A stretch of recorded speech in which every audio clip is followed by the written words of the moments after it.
www.laparolededieu.com. Ce site, basé sur l'application et la compréhension de versets de la Bible. Est-ce que tu peux un petit peu... Comment te le dire, frère? Ce message vient du cœur, partagé, survécu, c'est voulu, c'est pour toi, sœur.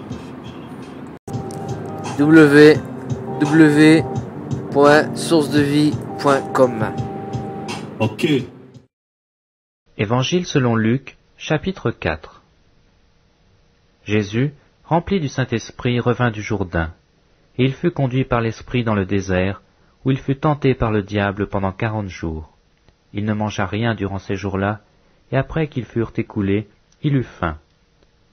Le diable lui dit, « Si tu es fils de Dieu, ordonne à cette pierre qu'elle devienne du pain. » Jésus lui répondit, « Il est écrit, l'homme ne vivra pas de pain seulement. » Le diable, l'ayant élevé, lui montra en un instant tous les royaumes de la terre, et lui dit, « Je te donnerai toute cette puissance et la gloire de ces royaumes, car elle m'a été donnée, et je la donne à qui je veux. Si donc tu te prosternes devant moi, elle sera toute à toi. » Jésus lui répondit, « Il est écrit, tu adoreras le Seigneur ton Dieu, et tu le serviras lui seul. » Le diable le conduisit encore à Jérusalem, le plaça sur le haut du temple et lui dit, « Si tu es fils de Dieu, jette-toi d'ici en bas, car il est écrit, il donnera des ordres à tes anges à ton sujet, afin qu'ils te gardent, et ils te porteront sur les mains, de peur que ton pied ne heurte contre une pierre. » Jésus lui répondit, « Il est dit, tu ne tenteras point le Seigneur ton Dieu. » Après l'avoir tenté de toutes ses manières, le diable s'éloigna de lui jusqu'à un moment favorable. Jésus, revêtu de la puissance de l'Esprit, retourna en Galilée, et sa renommée se répandit dans tous les pays d'alentour. Il enseignait dans les synagogues, et il était glorifié par tous. Il se rendit à Nazareth, où il avait été élevé, et selon sa coutume, il entra dans la synagogue le jour du sabbat. Il se leva pour faire la lecture, et on lui remit le livre du prophète Isaïe. L'ayant déroulé, il trouva l'endroit où il était écrit « L'Esprit du Seigneur est sur moi, parce qu'il m'a oint pour annoncer une bonne nouvelle aux pauvres. Il m'a envoyé pour guérir ceux qui ont le cœur brisé, pour proclamer aux captifs la délivrance, et aux aveugles le recouvrement de la vue, pour renvoyer libres les opprimés, pour publier une année de grâce du Seigneur. » Ensuite, il roula le livre, le remit au serviteur et s'assit. Tous ceux qui se trouvaient dans la synagogue avaient les regards fixés sur lui. Alors il commença à leur dire, « Aujourd'hui cette parole de l'Écriture que vous venez d'entendre est accomplie. » Et tous lui rendaient témoignage. Ils étaient étonnés des paroles de grâce qui sortaient de sa bouche, et ils disaient, « N'est-ce pas le fils de Joseph ?» Jésus leur dit, « Sans doute vous m'appliquerez ce proverbe, Médecin, guéris-toi toi-même, et vous me direz, fais ici dans ta patrie tout ce que nous avons appris que tu as fait à Capernaum. Mais, ajouta-t-il, je vous le dis en vérité, aucun prophète n'est bien reçu dans sa patrie. Je vous le dis en vérité, il y avait plusieurs veuves en Israël du temps d'Élie, lorsque le ciel fut fermé 3 ans et 6 mois, et qu'il y eut une grande famine sur toute la terre. Et cependant, Élie ne fut envoyé vers aucune d'elles, si ce n'est vers une femme veuve, à Sarepta, dans le pays de Sidon. Il y avait aussi plusieurs lépreux en Israël du temps d'Élisée le prophète. Et cependant, aucun d'eux ne fut purifié, si ce n'est Naaman le Syrien. Ils furent tous remplis de colère dans la synagogue, lorsqu'ils entendirent ces choses. Et s'étant levés, ils le chassèrent de la ville, et le menèrent jusqu'au sommet de la montagne sur laquelle leur ville était bâtie, afin de le précipiter en bas. Mais Jésus, passant au milieu d'eux, s'en alla.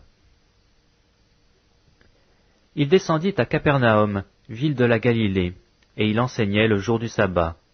On était frappé de sa doctrine, car il parlait avec autorité. Il se trouva dans la synagogue un homme qui avait un esprit de démon impur, et qui s'écria d'une voix forte, « Ah, qu'y a-t-il entre nous et toi, Jésus de Nazareth? Tu es venu pour nous perdre. Je sais qui tu es, le Saint de Dieu. » Jésus le menaça, disant, « Tais-toi, et sors de cet homme. » Et le démon le jeta au milieu de l'assemblée, et sortit de lui sans lui faire du mal. Tous furent saisis de stupeur, et ils se disaient les uns les autres, « Quelle est cette parole? Il commande avec autorité et puissance aux esprits impurs, et ils sortent. » Et sa renommée se répandit dans tous les lieux d'alentour. En sortant de la synagogue, il se rendit à la maison de Simon. La belle-mère de Simon avait une violente fièvre, et ils le prièrent en sa faveur. S'étant penché sur elle, il menaça la fièvre, et la fièvre la quitta. À l'instant, elle se leva et les servit.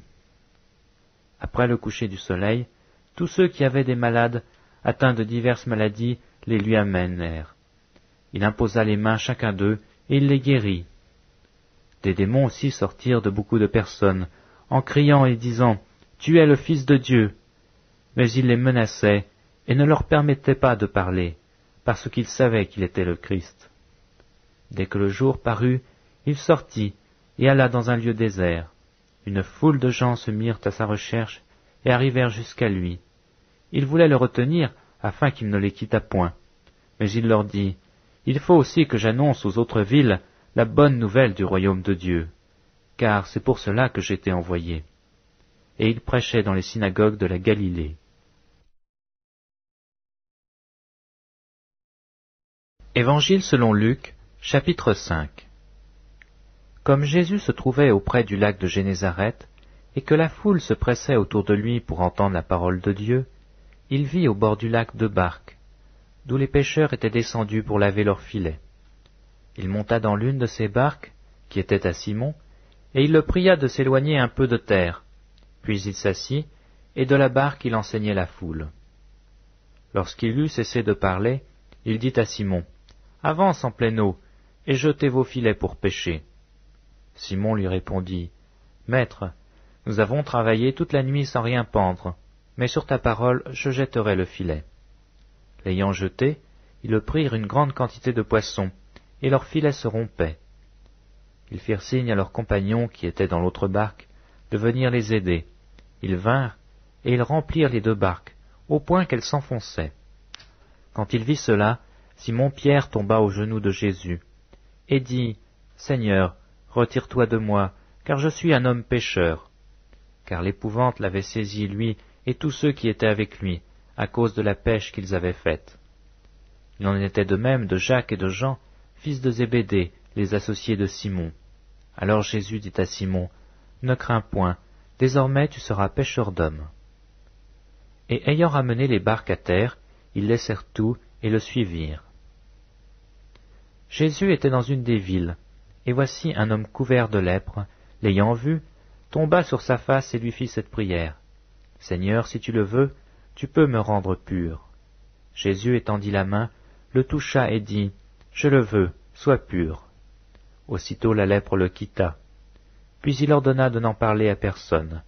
Mais dit-il, « Va te montrer au sacrificateur, et offre pour ta purification ce que Moïse a prescrit, afin que cela leur serve de témoignage. » Sa renommée se répandit de plus en plus, et les gens venaient en foule pour l'entendre pour être guéris de leurs malades.